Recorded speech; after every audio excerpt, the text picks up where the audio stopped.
Okay, ladies and gentlemen, please help me give a warm welcome to Mr. Mike Matarazza.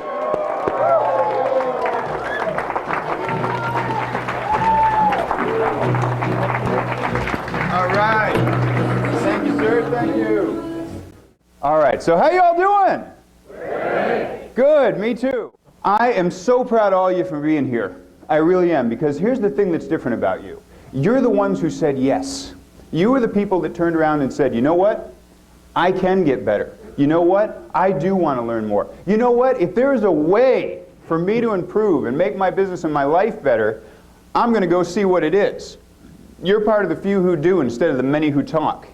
And the fact is, you went through traffic. You put your own investment into yourself. You took time out of your day, overcame your own maybe reluctance to do this in the first place so that you could be here. And that's an honor and a privilege for me to be in front of a group like that. And I just want to thank you very much to give me the chance and the opportunity to be here to serve you in moving your life forward and in making your life better, because that makes me happy to wake up every day. So I want you to start off. Give yourselves a huge hand. I mean a real hand. Come on. That's it. All right. Now, the second thing is this. We know through research, if all you do is sit back and listen to me passively, you're going to retain 10% of what I say. Right? Now, if you raise your hand, ask me some questions. Take notes. That's why you have that workbook there.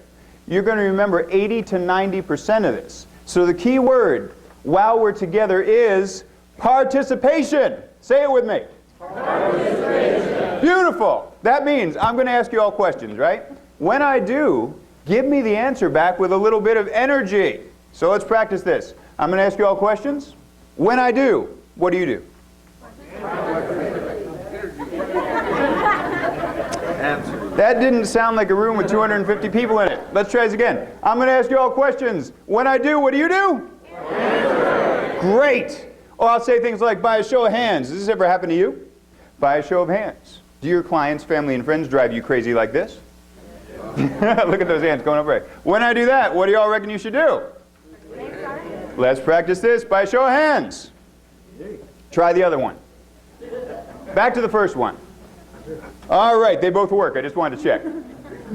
All right, so everybody who's ready to have an amazing day, make joy their constant normal state of being. One more time, raise your hand and say aye, please. Aye. All right, let's rock. First thing we want to talk about is this.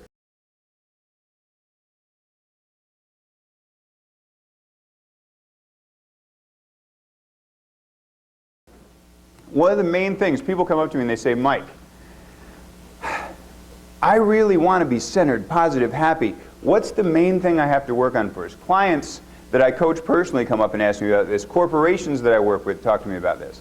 I say, really, to have incredible success in your life, one of the very first things you have to deal with are what are called your limiting beliefs. So flip this page and turn to limiting beliefs. Some of you I've worked with on this already to a slight degree in workshops I've done for your company, but we're going to go over it in a new way right now. Now, limiting beliefs. A limiting belief is a belief you have that tells you why it's not possible. The dangerous thing about these things, the dangerous thing about limiting beliefs, is that they keep you from even looking for the right answer in the first place. They keep you from even trying to find a solution.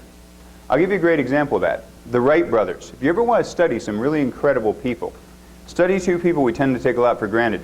The Wright brothers. You know, before they invented flight, society had a tremendous amount of limiting beliefs about flight. Right? Scientists had taken a look at this and said, you know what? It's physically impossible. Other people turned around and had, you know, some of you heard this old belief. If man was meant to fly, he would have been born with wings. Then you had some people that really took this seriously. They actually preached it's against God for man to fly. And this was society's belief. So they kept looking at all the reasons why they what? Why they couldn't do it. George and Orville Wright. Orville Wright had a great quote. He turned around and said, I have been for some time afflicted with the belief that man can fly. And they worked on this. December 17th, 1903, bam, they did their first flight. Now get this. Their first flight was 59 seconds long, only 852 feet. Not even most parking lots today. 24 years after a 59-second, 852-foot flight, Charles Lindbergh had crossed the first transatlantic flight. 66 years later, in 1969, the first man landed on the moon. From 59 seconds and 852 feet to the moon in 66 years. Why?